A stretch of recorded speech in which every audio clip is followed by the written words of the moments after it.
In another sign or proof or evidence that rates matter, the simple noting of $200 billion in mortgage-backed securities took interest rates to 5.99 last Friday, but that doesn't matter. What matters is, what did consumers do? Did behavior change? And without question, behavior changed. We once again learned that getting rates below 6% changes the market. What do I mean? Well, we just got the update on mortgage demand, and it is crazy. Mortgage demand, the total mortgage demand was up 28% week on week. But more importantly, mortgage demand, right? Purchase demand was up 16% week on week and 13% year on year. If you want to see something even more impressive, tune into refi demand. Refinance demand was up 40% week on week, but 128% year on year.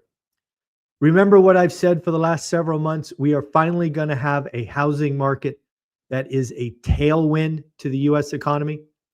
We saw a little bit of a mini refi or rate and term refi boom several months ago.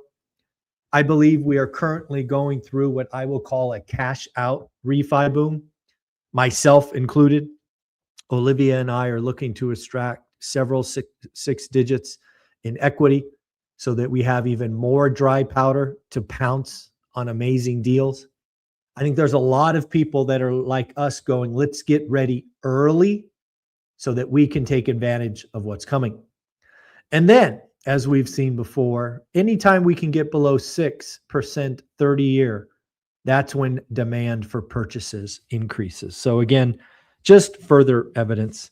I do want to remind you all that you have one more day to buy tickets to our ORaaT event in Vegas. Tickets will go off sale tomorrow.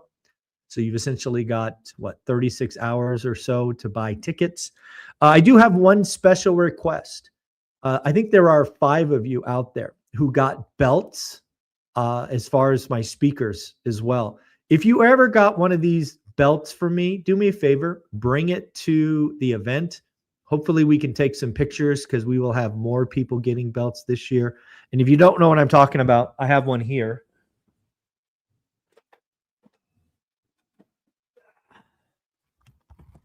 One of these guys. So if you ever got one of these from me, I would love to see you pack it. I know it's going to make your luggage a little bit heavy because these things are heavy, but bring it to the event. Hopefully we can get some photos with more and more people getting these. It's a recognition for being a part of the ORaaT community, going above and beyond. So if you've ever gotten one of these, do me a favor, plan on bringing it so that we can get some more pictures and, all of that fun stuff. So these are fun to give away. And it's fun to recognize the people who earn them. You don't just get one of these for nothing. You get one of these because you're a vital part of the community. You've done, extra work. And I look forward to seeing all the past winners and all the new winners this year. So again, if you get one of those for me, please pack it. I know it's going to make your luggage heavy. TSA may give you some trouble, but I trust you guys can work that out. Again, if not, no big deal, but I don't know, special requests from me. We did get some economic data today, actually 2 kind of data points that are important, both PPI and retail sales. PPI, again, that early inflation indicator usually leads to CPI, came in hotter than expected, came in at 3% headline, 3.5% core. Expectation was for 2.7, so PPI is showing some signs of problems. But if you dig below the surface, 80% of the inflation was energy. Energy was up 4.6%. So I don't know what's going on in the energy complex, but when I look at the data, energy, oil, gas is falling. So I don't know what happened, if this is a data week or whatever. But again, most of the inflation uptick was energy, and near as I can tell, gas and the like are falling, but we shall see what happens next month. Retail sales. right? The consumer never disappoints. The consumer never disappoints. Retail sales 3.3% up, more than expected. Nearly every retail category was up. Clothing, for example, online was up 7.5%. Also, there was a rebound in auto purchases. Again, there was a lot of pull forward, but we're starting to see auto purchases come in. So again, very interesting. All of that data is pushing back rate cuts. Rate cuts now have a first cut is June, 70% in June, with a second cut barely priced in September, which is interesting. But that does go on to point out that I think it's JP Morgan. Let me make sure. No, there's somebody, I read so much. Who did this? Yeah, I think it was JP Morgan actually now says no rate cuts in 2025, zero. And they actually go on to say that the next rate move will be up, not down. How is that for a twist and turn? The next Fed bump will be a raise, not a cut. So far, I believe they're the only person talking about that. But yes, no cuts in 25 and a rate hike in 2026. Let's just say I am not in that camp. I think I've been pretty clear, but just to put it here, I think inflation is going to surprise to the downside, and I think unemployment, unfortunately, will surprise to the upside, making the Fed cut at least 4 times this year and perhaps 5. But again, we've all got receipts. I'm happy to own my mistake if it is one, but let's see where we go from here. Not sure if you're tracking gold, silver, and Bitcoin, but about 6 weeks ago, I asked what would happen first, silver to 100, gold to 5,000, or Bitcoin to 150,000. And at the time, silver had the least shot of getting there based on your opinions. But as of this morning, you have to pick silver. Silver went to $92. It is less than 10% away. Gold's at 4,600, 4,640 last I checked. It too is 10% away. And then Bitcoin, while it's moving, it's still below 100K. So it'll be very interesting to see if silver prints above 100. And it might happen this week. There is something going on in the silver complex. Maybe silver is becoming less of an industrial metal and more of a fiat currency play.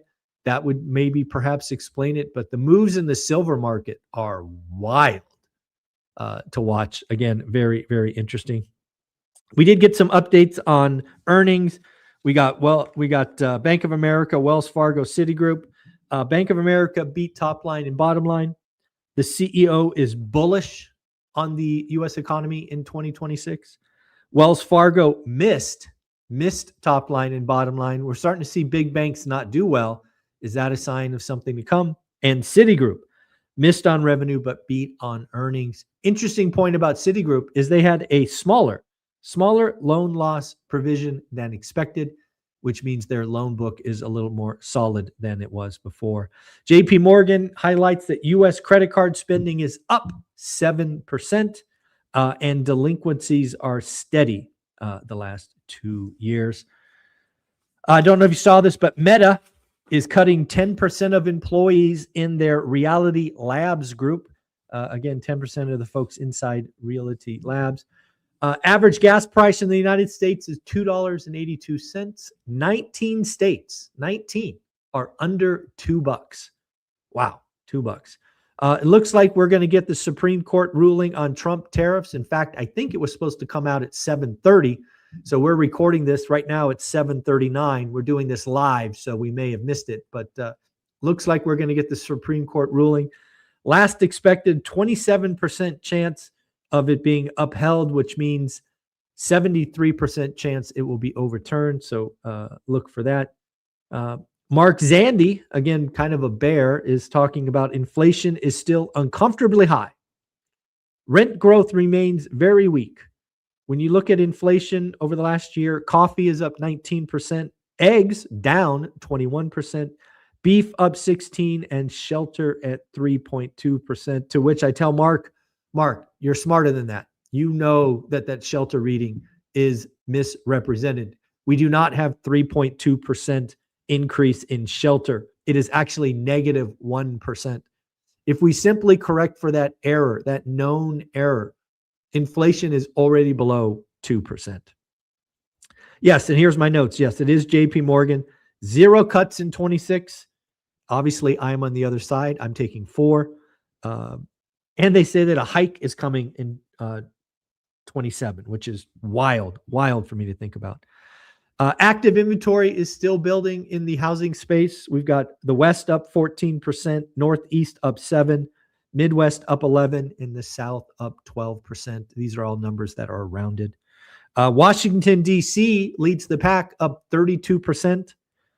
Las Vegas up 29%. Raleigh up 26%. Seattle up 28%. And Charlotte up 30%. Folks, that's what I got for you today. Again, remember, you've got one day left to buy tickets to our event. We have been selling more and more tickets. Lots of you are like me. You wait to the last minute. I get it. But again, we've got more tickets. And as a bonus, if you want to bring your teenager for free, just let me know. Given we're one day away, I will make it unlimited teenagers. Unlimited teenagers can come because I only expect 5, 6, 10, whatever to come. But if you are concerned about not having spots for your teenagers, please remove that. Let me know who they are so I can get them a name badge. And we will hopefully see you and your teenagers there. So again, 24 hours to buy. Obviously, never forget that Steadily is the sponsor of this. They most recently saved Olivia and I almost $1,000 on a home. We've talked about that before. And of course, join school. We've got 500 amazing people in there. And in fact, we've got 3 new members, Stephanie, Justin, and Tamika. Tamika has joined. Love the fact that she's in there. She's been a longtime supporter of the channel, and I love to see that she is in this community with us now. So if you haven't introduced yourself to Tamika yet, do yourself a favor and do that. She is amazing. But also, Stephanie, Justin, thanks for joining. Take care of yourself, folks. Good investing. Bye.